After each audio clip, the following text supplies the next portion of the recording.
Почитувани, добар ден, ги следите вестите на Канал 8. Зголемен број сообраќајни прекршоци и несреќи со потешки последици се регистрирани во изминатите неколку денови на коловозите во регионот. Поради тоа, надлежните најавуваат спроведување проекти како превентива и контрола на причините поради кои страдаат сите учесници во сообраќајот. Повеќе сообраќајни несреќи во ист ден, од кои две со посериозни последици, се случиле на патиштата и улиците во населените места во Кочанскиот регион. Според евиденцијата на сообраќајната полиција, на делницата од магистралниот пат А3 што поминува низ Облешево, во понеделникот предпладне, патничко моторно возило што го управувал 50-годишен возач удрило во 8-годишно девојче кое се движело во близина на пешачкиот премин кај основното училиште Свети Климент Охридски. Од ударот, детето се здобило со повреди на главата, но за среќа е надвор од животна опасност. Истиот ден околу 17 часот на локалниот пат Чешиново-Соколарци се случила уште една сообраќајна несреќа, во која 78 годишен велосипедист се здобил со скршеници и тешки телесни повреди. Поради сериозноста и влошената здравствена состојба, тој итно бил префрлен во Штипската клиничка болница. Сообраќајна несреќа со потешки последици се случи и изминатиот викенд, при што 17-годишно девојче се здоби со потрес на мозокот и со скршеници на левата подколеница и на десната клучна коска, откако возило Опел Корса со поголема брзина ја удри на пешачкиот премин во близина на Агенцијата за вработување во Кочани. Поради драстичното зголемување на бројот на прекршоци и сообраќајни несреќи, од Републичкиот совет за безбедност во сообраќајот најавуваат превентивни мерки. Во наредниот период со поддршка на Републичкиот совет за безбедност на сообраќајот на патиштата ќе реализираме голем број на сообраќајни едукативни проекти насочени кон сите групи учесници во сообраќајот, со посебен акцент на оние најранливите категории учесници во сообраќајот како што се децата, пешаците и така натаму. Статистиката, анализите покажуваат дека доминантна причина за предизвикување сообраќајни незгоди е токму факторот човек и брзото возење и управување на моторно возило под дејство на алкохол. Според Манчев, во преземањето превентивни мерки, освен надлежните органи кои го контролираат сообраќајот, важна улога имаат и локалните самоуправи, кои треба да дадат свој придонес во подобрувањето на условите за сите учесници во сообраќајот и во намалувањето на ризичните места и црните точки каде најчесто се случуваат несреќите. Причина повеќе за тоа е што според евиденцијата на полицијата во пораст е бројот на повредени и настрадани лица на коловозите во населените места. По само еден месец од предавањето во употреба, оштетена е дел од опремата на спортското игралиште во Колерски гробишта. Од локалната самоуправа на Кочани најавуваат засилени контроли на терен и поправка на оштетувањата на реквизитите кај сите игралишта во општината. Ниту еден месец во исправна состојба не издржаа реквизитите на новото спортско игралиште во местноста Колерски гробишта во населбата Трајаново Трло.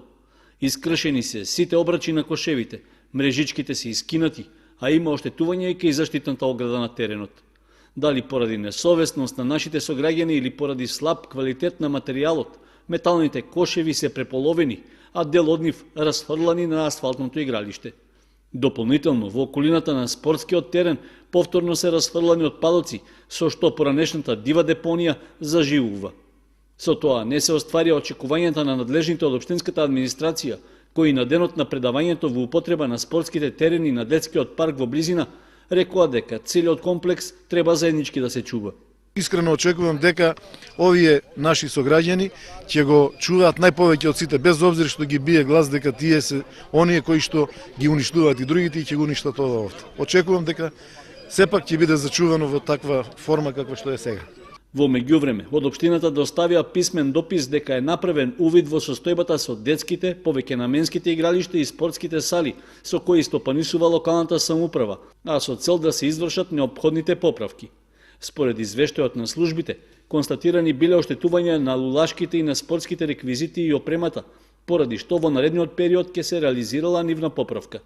Дополнително се најавува дека ќе се преземаат акции со синхронизирано действување на полицијата и комуналните редари од општина Кочани. Од локалната самоуправа за соработка ги повикуваат и граѓаните, кои ќе бидат сведоци на вандалското однесување кон јавните добра, таквите случаи да ги пријават на телефонскиот број на општина Кочани. Граѓаните на Кочани понатаму даваат подршка на иницијативата за заедничка Македонија со одржување протестни собири. Според нив, на тој начин се спротивставуваат на обидите за воведување двојазичност и губење на унитарноста и суверенитетот на државата. И во Кочани, како и во другите градови на државата, продолжуваат протестните собири и маршеви на иницијативата за заедничка Македонија. Во понеделникот попладне граѓаните повторно тргнаа од градскиот парк по улиците на градот, при што и кореографијата и пораките беа исти, насочени кон зачувување на унитарноста на Македонија. Присутните на собирот рекоа дека со изразувањето подршка застануваат во одбрана на државата, не дозволувајќи нејзино распарчување и распродавање. Граѓаните на Кочани се за унитарна Македонија, Македонија просперитетна, не Македонија предавничка, остана на јудата од Муртино, кој направи еден политички инцес, непримерен во поновата историја на Македонија. Да за унитарна Македонија, стоп за федерализација и федерализација, да живее Македонија. Државата да си ја чуваме, да си ја бранеме и ова е само наша држава. Немаме ние друга држава. Малцинствата се си малцинства. У секоја држава има малцинства и кај нас има малцинства. Они са си, нивните права си ги уживат, али нашата држава е македонска, ние немаме друга држава. Од иницијативата за заедничка Македонија најавија дека остануваат на линијата на одбрана на државата се до отфрлање на спорната албанска платформа. Истовремено најавија дека со протестите во Кочани ќе продолжат и во наредните денови, очекувајќи прифаќање на нивните барања. Со надградба на канализациона мрежа се надминува проблемот со лошата миризба што ја вдишуваат жителите на село Пеклани. Поставени се нови 360 метри канализациона мрежа. Со поставување на нови канализациони цевки во должина од 360 метри се надминува проблемот со смрадејата што се ширеше низ селото заради близината на испустот од канализационата мрежа. По низа реакции на местната заедница на село Пеклани, деновиве со општински пари се санираше лошата миризба. Јавното предпријатие Солидарност Виница во текот на 2016 година изврши реконструкција на дел од колекторскиот систем во село Пеклани, тоест се догради колекторскиот систем и изградивме нов колекторски систем во должина од 360 метра. Профилот на цевките канализациони кои што беа монтирани е FIT 200. Инвестицијата чини некаде околу 360.000 денари, инвеститор е општина Виница.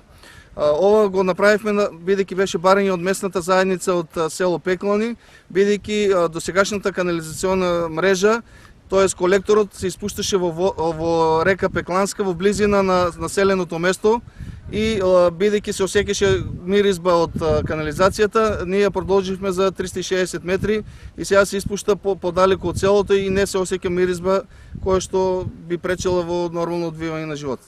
Инаку, село Пеклани е комплетно покриено со канализациона мрежа. Единствено останува подобрување на системот за водоснабдување со нови бушотини за вода, со кои би се надминале летните недостатоци на вода, а проблемите со загадувањето постепено се надминуваат со поставените колектори за автоматско хлорирање на водата. Завршната сметка и годишниот финансиски извештај на општината отворија широка полемика помеѓу градоначалникот Емил Дончев и опозицијата околу неисплатените обврски. Советот на општина Виница ја одржа 50-та редовна седница. Купниот буџет на општина Виница за 2016 година е реализиран со 87,81% или вкупните приходи се остварени во износ од 230.288.120 денари. Приходите на основниот буџет се остварени во износ од 77.532.000 или со 33,67% во однос на вкупно остварените. Вкупните расходи на буџетот на општина Виница се остварени со 230 милиони денари. Во рамките на инвестиционите програми, капиталните расходи се остварени во износ од 21 милиони денари, средства кои според советниците од СДСМ се минорни во однос на распределбата на вкупниот буџет. Завршната сметка и годишниот финансиски извештај на општината отворија широка полемика помеѓу градоначалникот Емил Дончев и опозицијата околу неисплатените обврски на општината, па се фокусираа на потрошените пари за истиванско здравоживо и на планот за нови вработувања, кој повторно се најде на дневниот ред на 50-та редовна седница. Градоначалникот Дончев ја образложи потребата од 8 нови вработувања, кои главно се пополнување на испразнати места по основ на заминување во пензија или прекид на работен однос доброволно, но според него не значи дека истите тие вработувања ќе се реализираат веднаш. Моменталната политичка ситуација најверојатно ќе го пролонгира распишувањето на новите огласи, бидејќи и се уште не е формирана ниту нова влада, ниту се распишани локалните избори. Завршните сметки на општината, на Основното училиште Славчо Стојменски, на Основното училиште Никола Парапунов, на Средното Ванчо Прке и училиштето Гоце Делчев, како и планот за нови вработувања поминаа на денешната редовна седница. Се дискутираше и за завршната сметка на јавното комунално претпријатие Солидарност, како и повеќе барања за утврдување правен статус на бесправно изградени објекти. Преполни ресторани, кафетерии, пицерии. Повеќе од 3 дена во градот се слави празникот на жената 8 март. Најголема заработувачка имаат продавниците за украси и цвеќарите, кои што ги продадоа скоро сите подготвени подароци за таа прилика. Канал 8 меѓу жените од Кочани.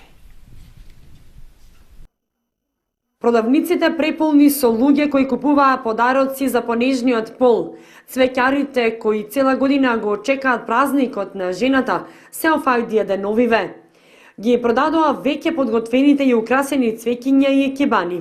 Не помалку од нив заработија и рестораните. Оти за прослава на празникот секогаш се исполнети до последното место, зашто треба да се закаже неколку дена порано. Канал 8 меѓу жените од Кучани, каде ќе го прослават 8 март и колку жената ги ужива своите права. За 8 март бевте некаде? Се уште не. А каде ќе одите за 8 март? Па не планирам нешто посебно, пошто сепак сум млада. Тоа го стапувам на повозрастните членови. Како го оценувате славењето на 8 март? Па не е работата да се слави само еден ден во годината, да биде посветен на жената. Жената секако треба повеќе внимание. Сепак. Тоа. Имат ли жените права? Па имаат права, само не се искористуваат доволно, не се упатени. Така, кои права не се искористуваат според вас?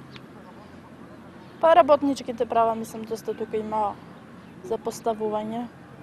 Доста број не ги ни познаваат, а и тие што ги знаат премолчуваат. Што треба да направи жената според вас за да се избори? Па жената како жена поединка не може, сепак тоа треба по масовен број, за да се сменат работите, да има подршка повеќе. Ќе славам, да. Токму на денот? Па токму на денот. Добро. Каде ќе одите? У Аледар. Добро. Имаат ли жените права според вас себе за тоа што? Да, имаат пуно право. Треба да бидат рамноправни со мажите. Во Амор, Со кого ќе одите? со пензионерките? Да. Добро. Имаат ли жените права еве затоа што затоа се слави празник? Секако. Сите жени во светот се борат за своите права, мислам за заеднички живот со мажите, за опстанок на бракот, па така и нашите жени се трудат тоа да го постигнат. Не помалку може да се пофалат и туристичките агенции, кои аранжманите за празникот за патување надвор од државата ги исполнија уште пред неколку месеци. Жените честопати знаат да кажат дека секогаш им недостасуваат финансии за да се помине месецот, но кога станува збор за славење на нивниот празник, тогаш не се штеди. 8 март е денот кога се одбележува борбата на жените за економска, политичка и социјална равноправност со мажите. Идејата за посебен ден посветен на жената потекнува од почетокот на 20 век.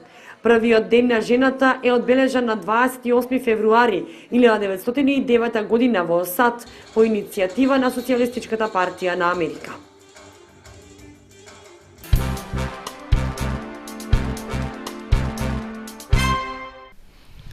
Фолклорниот ансамбл Мугри, што функционира во склоп на Центарот за култура Бели Мугри од Кучани, освои прва награда на меѓународниот фестивал Тодорица во Свети Николе.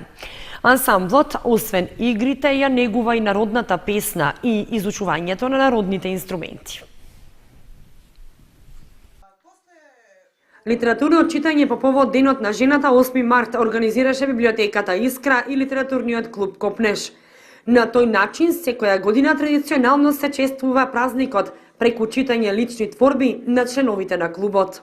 Преку нашите лични творби сакаме да упатиме честитка на жените што денес се присутни, но и на останатите каде и да се, желби за здравје, за радост, да им го честитаме големиот празник 8 март, Денот на жената. Мајката и жената се трајна инспирација за членовите на литературниот клуб Копнеш и тие со радост подготвуваат нови лични творби за секој празник на жената. Повеќе пати во годината литературниот клуб Копнеш издава и билтен за разни пригоди. Во него планираме лични творби од членовите на клубот, но почесто имаме лични творби од гости од клубовите со кои што соработуваме. Освен литературно читање за одбележување на Денот на жената, се свираа и музички точки, а активноста на делење ружи ја оставија за одбележување на Денот на авторското право, кога повторно ќе се организира литературно читање.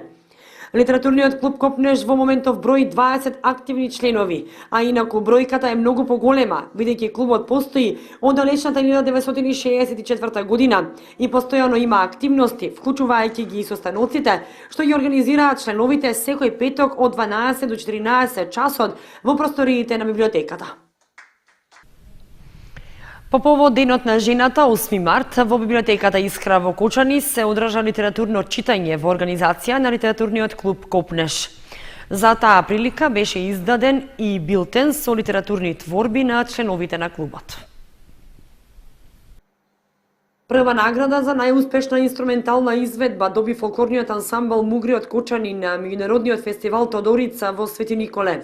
Се представија со фолклорната група и оркестарот на народни инструменти. Се представивме со 3 точки, од кои првата точка зедовме најуспешна инструментална изведба. Покрај игрорната група имаме и членови кои изучуваат на народни инструменти, кои се представија со една инструментална изведба и едногласно журито го даде својот глас за прва најуспешна инструментална изведба. Имаме освоено награди во Србија, во Бугарија и во Свети Николе, каде што беше последниот настап. Сакам да учествувам во фолклорниот ансамбл Бели Мугри затоа што најпред се дружиме, одеме на различни места, имаме многу настапи. Едноставно ми е интересно и имам повеќе другари тука. Со игрорната група заедно со наставникот си помагаме и тој ми многу помогна за запишувањето во средното музичко училиште во Штип. Овде почнав со изучувањето на народната музика и таму сакав да продолжам. Фолклорниот ансамбл Мугри во моментов има околу 30 членови. Освен играорна и инструментална група, веќе имаат воведено и пејачка група за изучување на народната песна и свирање на народните инструменти, која ја сочинуваат 5 деца. Учат нови кореографии и го опфаќаат и традиционалното пеење и свирење народни инструменти. Атанасов додава дека радува фактот што има интерес од младите за изучување на народните инструменти и традиционалните ора, а целта на Мугри како фолклорен ансамбл е пренесување на фолклорните традиции и култура и негување на изворниот фолклор од осоговијата, но и на стилизираниот уметнички фолклор. Изведничка школа и обука се одржа изминатите денови во Охрид, на која покрај младите од неколку градови во Македонија учествуваа и членови на изведничкиот одред Ластовица од Кочани. Тие имаа обука за ориентација и топографија, а носител на активностите беше Сојузот на изведници на Македонија. Од 3 до 5 март во Изведничкиот центар во Охрид се одржа школа за ориентација и топографија за младите членови од повеќе изведнички одреди од Македонија. Меѓу нив учесници беа и младите изведници од Кочани, кои нецела година по формирањето на одредот Ластовица веќе имаат повеќе обуки. Носител на активностите беше Сојузот на изведници на Македонија, кој на овој начин се стреми кон правилен и здрав психофизички развој на децата и младите, зашто секоја година организира школи и тренинзи на различни теми, а што ги спроведуваат искусни и обучени тренери. Школата во Охрид беше организирана паралелно во две групи, при што групата А работеше на запознавање со основите на ориентација и топографија, додека извидниците од групата Б учеа да цртаат материјали како што се кроки и скица и решавање задачи на карта.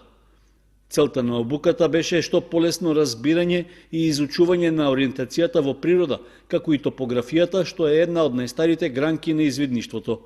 Преку настанот се цели кон обучување на извидници и мотивирање на истите за посета на државниот извиднички ориентационен надпревар. Како учесници на школата во Охрид, од одредот Ластовица беа ученици на возраст од 15 и 16 години, кои се подготвуваат за идни водичи и инструктори. Нивниот сериозен приод кон работата повеќе пати е потврден и од страна на Сојузот на извидници на Македонија, поради што нема причина да не веруваме дека наскоро тие ќе станат вистински емисари на извидништвото и успешно ќе го промовираат Кочани во земјава и пошироко. Инаку Кочанскиот извиднички одред Ластовица и понатаму работи на прифаќање на сите заинтересирани ученици кои сакаат да станат извидници. Доколку општина Кочани го одржи ветувањето и до крајот на овој месец обезбеди соодветна просторија за работа, од одредот за напролет најавуваат вистинска извидничка офанзива.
Почитувани, со прогнозата на времето ги завршуваме и овие вести на Канал 8. Имајте пријатна вечер и следете ни на нашата веб страница kanal8.mk. Довидување.